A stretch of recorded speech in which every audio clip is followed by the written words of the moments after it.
Hey guys, this is Christine Vales, and I hope you are all doing well out there. I wanted to jump on and share some insights about the time period that we are in right now and that we are entering into. And for those of you who caught the chalkboard teaching for the month, you remember that this month of Tammuz is connected with our vision and how the Lord is encouraging us to guard our eyes, and as we do, we will guard our heart. So if you missed that teaching, you can scroll down on Facebook or check it out on my website or even on YouTube. And I pray you enjoy that teaching.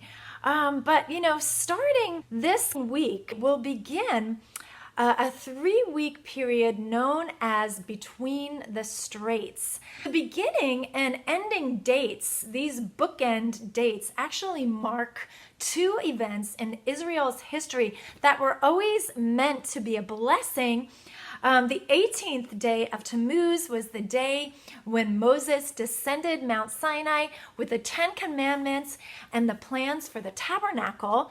And then on the 9th of Av, that was the day when the spies returned from surveying the promised land.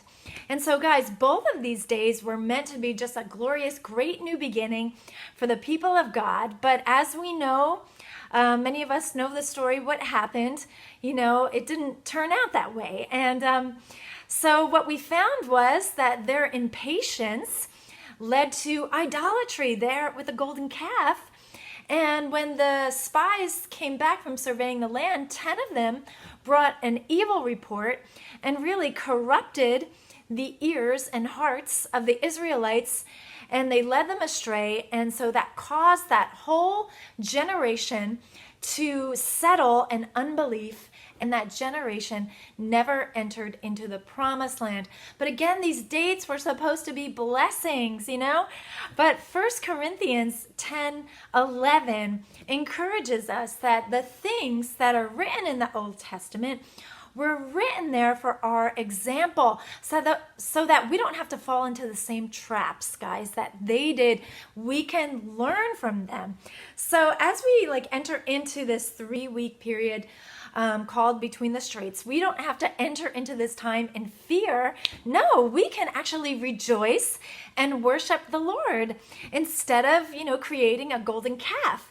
And we can keep our eyes on Jesus and follow him instead of, trying to find ourselves a new leader, or stop looking back in the rearview mirror at our Egypt, right? So this is where the revelation from Ezekiel chapter 1 is so timely.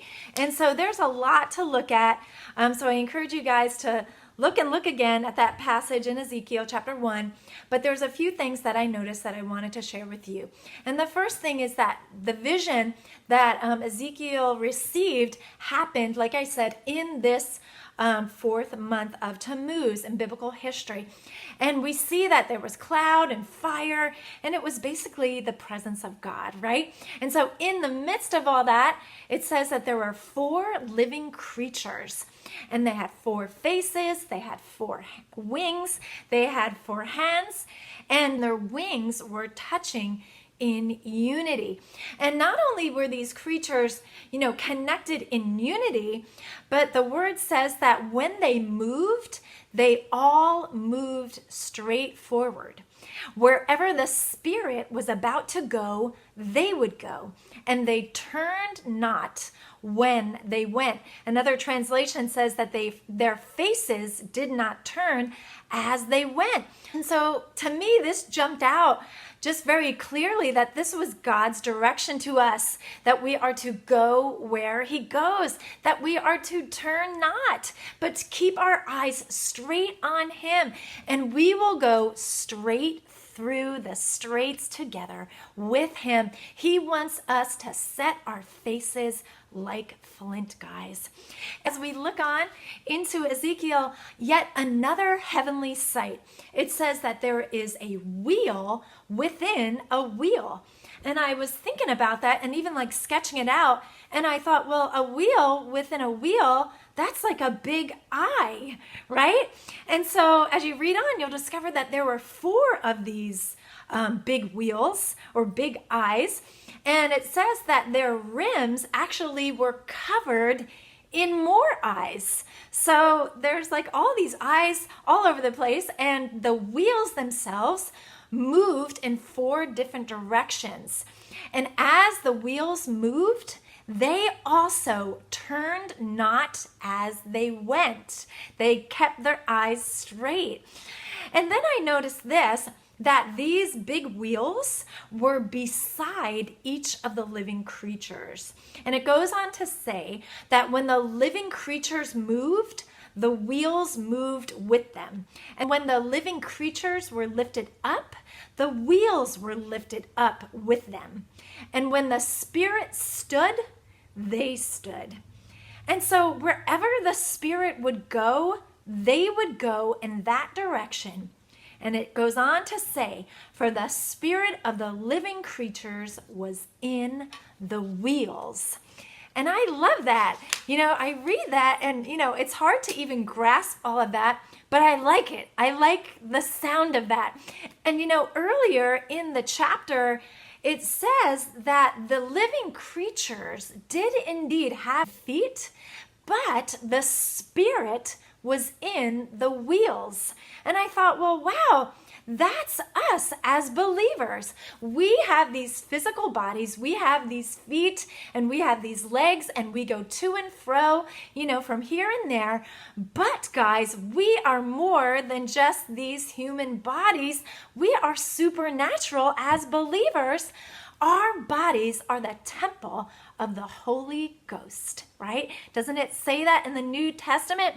The Spirit of God is not just beside us like these wheels were here in Ezekiel, but the Holy Spirit is in us. He is in our very wheels. So we can get excited about that. I like that. And that is awesome. So I feel like the Lord is saying, we are equipped. We are equipped with the very Spirit of God.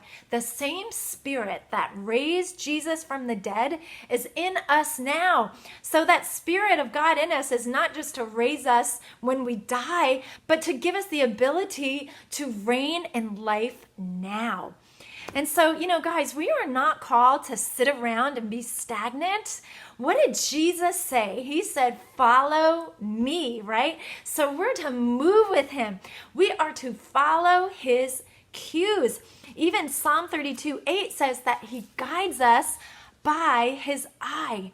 Now, as we look at the end of chapter 1 in Ezekiel, there's one final vision there, and it is the vision of the throne of God, seen with the rainbow all around his throne. And again, it's another one of these visions where you're just like, whoa, And then I thought, well, wait a minute. The reality hit me is that we are seated there with him, seated in heavenly places, as it talks about in Ephesians. So guys, as we move with him, we are not looking up at the heavens, in despair from our situations here on earth. But rather, guys, we look at our situations from our true heavenly perspective, from our heavenly seat. And from there, guys, we look down at our situations from above. And again, that gives us the ability to reign in life. If we believe this is truly who we are in the Spirit. So guys, let's be encouraged and let's ask the Lord to get this in our hearts, this identity. This is who we really are. And Ephesians 1 talks about this beautifully. That we ask the Lord to enlighten the eyes of our heart to this reality so that we can begin to understand, as the Amplified Version says, the unlimited and exceeding greatness of his active power, his active spiritual power in us. And it's the same resurrection power in us who believe that raised Jesus from the dead and then seated him in heavenly places. And so we're right there seated with him. And so as he is, so we are in this world. So we can rest in our heavenly positions, seated with him, and at the same time, we can move with him here on earth as he guides us with his eye.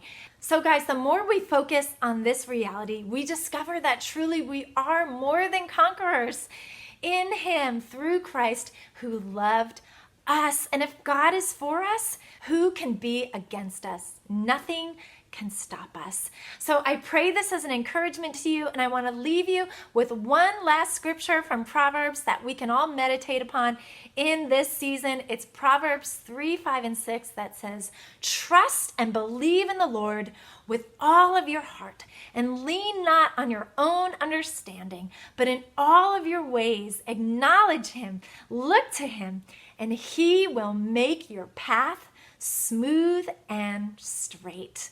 I love that. So blessings, guys, as you go forth with him into this new season, in his rest and in his power. Blessings.